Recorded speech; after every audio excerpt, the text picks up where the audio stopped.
Hey guys, today I'm going to be sharing my thoughts, opinions, and feels on The Sea of Monsters by Riordan. This is the second book in the Percy Jackson and the Olympian series, and I have finally started to move forward with this series. I'm so proud of myself. It's taken me ages to finally get a move along with this series, but I'm finally starting to get deeper into it, and I'm super excited about it. I do have a full video book review and discussion on book 1 within this series, so if you want to hear all my thoughts on book 1, I will leave a link to that down below. I'm going to give you a few brief thoughts on what I thought of Sea of Monsters, and I'm going to be diving into a spoilery section. I do find that I struggle to review sequels because I don't want to spoil things, but I'll give you an idea as to what I thought of this book. I'll admit that I didn't enjoy this book as much as I enjoyed book 1. I kind of felt like this book was a way for Rick to kind of figure out where he wants to take this series, which is fine. I feel like every series kind of has that one book where it's just kind of like a bridge into the rest of the books. We've got some pretty big reveals that I think will definitely affect how the rest of the series kind of plays out. I do have to say that the humor was still on point with this story as it was with book 1. Percy Jackson is just such a fun narrator, and I love being inside of his head and following him on his adventure. I was also really happy with how some of the action sequences went down. Rick knows how to write these epic scenes that just keep your eyes glued to the page,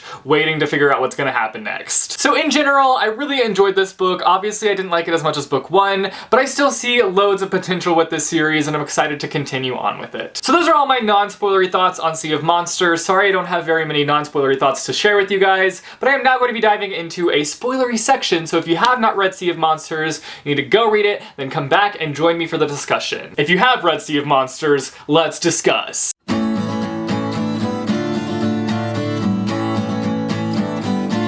I first want to talk about something that was just like briefly mentioned at the beginning, and it's just a tiny little detail, but that tiny little detail made me so happy, and that's just the fact that it's mentioned that Grover has acne. I just wanted to point that out because it's such a rare thing to see characters with blemishes, and it was really refreshing. I was like, hey, there's a character that deals with something that I deal with too. I get acne, so we relate. It's like, hey, not every character has like shiny, perfect skin. But it was weird how connected I felt to Grover after that was mentioned. It's hashtag relatable, y'all, and we need to see it more in books. So we open up this book with kind of a typical dream sequence scene. Grover is running from something, but then Percy wakes up and it was only just a dream. I mean, it's not only just a dream. I mean, Percy really does need to like pay attention to this dream and analyze it and be like, hey, I think my friend Grover is in trouble. I should probably go help him. It's the last day of school for Percy, and we are introduced to this new character by the name of Tyson, and right off the bat I'm like, you are suspicious, dude. I don't know what's up with you, but you suspicious. But right off the bat I'm just like, there's something fishy about you, brother. So we've got this dodgeball tournament that goes down. There are 2 teams, and Percy and Tyson are on one of the teams, and Tyson's just like, yo Percy, they smell nasty. And then what do you know, the other team turns into monsters. Or I guess they were monsters all along. The mist was just like making it impossible for Percy to see that they were actually monsters. I love that really random mention of that Joe Bob monster and how he has a tattoo that just says JB loves baby cakes. And we're not given an explanation as to why he has that tattoo, but I was just like,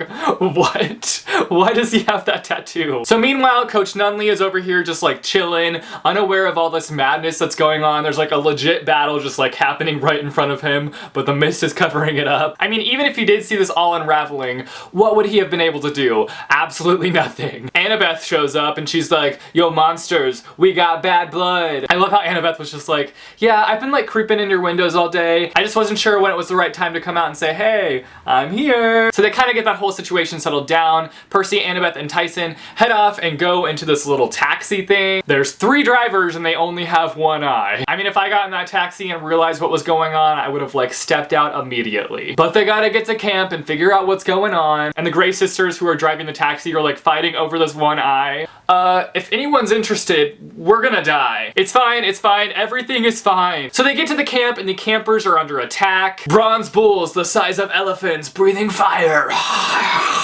So the 3 of them help the campers take on these bronze bulls, and it's revealed that Tyson ain't no mortal, he's a freaking Cyclops, which didn't really surprise me. I saw that coming. We learned that Talia's magical tree is dying, so the magical border that protects the camp is crumbling. I love that when Tyson first sees Chiron, he's just like, pony! Poor Chiron. So Chiron is being fired, even though there's no way that he was involved in the tree being poisoned. And since Chiron couldn't prevent it or cure it, he's the one to blame. Chiron reveals that there's only one source of magic that can cure the poison within the tree, and it was lost centuries ago. And so of course Percy's mind is already going into action. He wants to find that cure. So Tantalus, which I think is how you pronounce his name, I could be completely wrong, has taken over the camp. He's bringing back the Chariot Races, which is just an awful idea. Though I will admit the Chariot Races did add some excitement to this book. So Tyson is claimed, so he ends up being like Percy's half-brother. I was kind of aggravated seeing how embarrassed Percy was because of Tyson. It was just kind of upsetting seeing how he cared so much what other people thought about him and his brother. So Percy has this dream. It's not even really a dream. It's more of a way for Percy to talk to Grover, and Grover is in a wedding dress, which I'm just like, what the heck is going on? And we learn that Grover is stuck in a rather sticky situation. Surprise, surprise, Grover in a sticky situation? Wow. He's in the Sea of Monsters, and this big ol' Cyclops thinks that Grover is a lady Cyclops, and he is going to marry that lady Cyclops. Can we just talk about how ridiculous this is? Because it's so ridiculous. So we've got the Chariot Races, and of course I'm just like, something is going to go wrong. There's no way that this is going to end up well. Everything's just going a little bit smoothly, though the pigeons are going crazy, and automatically I'm just like, something's going on with those pigeons. And something indeed went on with those pigeons. So the race begins, and the campers are playing dirty. They're like, screw friendships. I'm not here to make friends. I'm here to take y'all out. And then those freaking pigeons that are up to no good start attacking the campers. I knew something was up with those crazy birds. So of course, Annabeth and Percy take care of all these pigeons, but they don't get no praise. No, they get punished, because that makes 100% sense. Annabeth reveals that Grover has the fleece, which is what the camp needs in order to heal. So Annabeth and Percy take this idea to Tantalus and how there should be a quest, and they want to go on this quest. But of course Tantalus throws them a little bit of a curveball and is like, yo Clarice, you gonna take on this quest? I didn't see that coming, and it freaking upset me. So Percy meets this not so random stranger in the middle of the night, and of course Percy's like, talking to strangers in the middle of the night, what's wrong with that? And it ends up being Hermes. I think that's how you pronounce it. I could be wrong. I don't know how trustworthy this guy is. I mean, he's a flippin' thief, but he did provide supplies and a frickin' ship, which was a really nice gesture, but I feel like all the supplies were probably stolen. But he did also give Percy a little kick in the right direction. All these scenes with Grover trying to flirt with the Cyclops were just killing me, and how he just kept coming up with these crazy excuses to delay the wedding. So we find out that Lukey boy is on the ship that Annabeth, Percy, and Tyson boarded, and we learn that Luke is reforming the evil Titan Lord Kronos. I will say that Luke had a pretty great comeback when Annabeth showed her disgust for what he was doing. That's disgusting.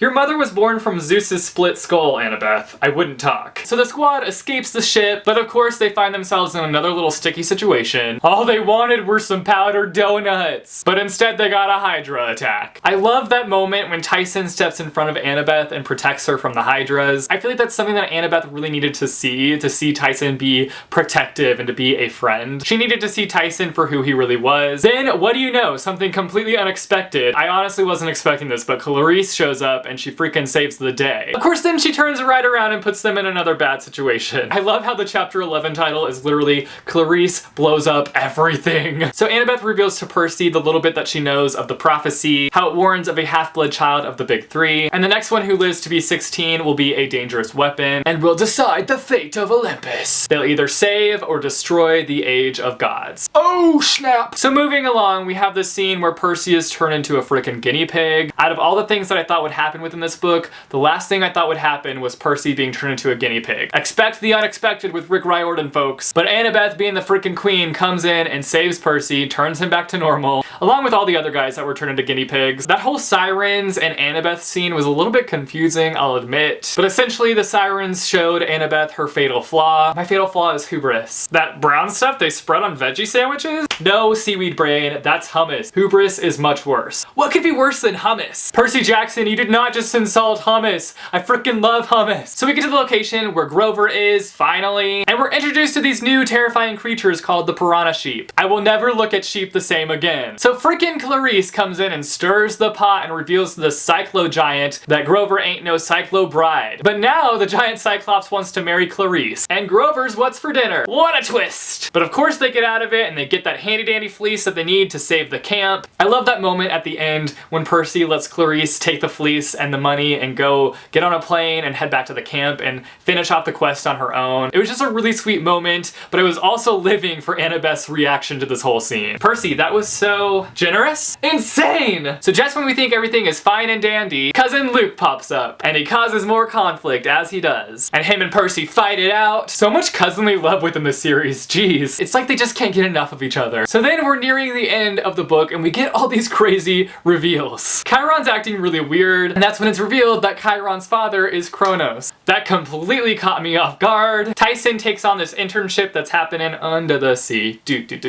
Under the sea. And what the poop was that ending? That ending to me was kind of aggravating because Rick Riordan makes it seem like something terrible happened to Annabeth, and then he's just like, LOL, just kidding. Way to stress me out, Uncle Rick. So we've got Talia back, daughter of Zeus. Holy crapiola! What does this mean for the rest of the series? Either way, I'm ready to see what happens next within the series. Those are all my thoughts, opinions, and feels on The Sea of Monsters by Rick Riordan. You guys should let me know down below what you thought of this book. What was your favorite moment? How did you feel about Tyson? Let me know all your feels down below. Also, if you like this video, be sure to give it a big thumbs up. I post videos every Monday, Wednesday, and Friday, so click subscribe if you want to be notified for when I post new videos. Thanks for watching, guys, and I will see you soon with a new video. Bye, chew. Rick Nice border is like deteriorating. For some reason in my notes I have Annabeth as Annabelle. I don't know how this happened.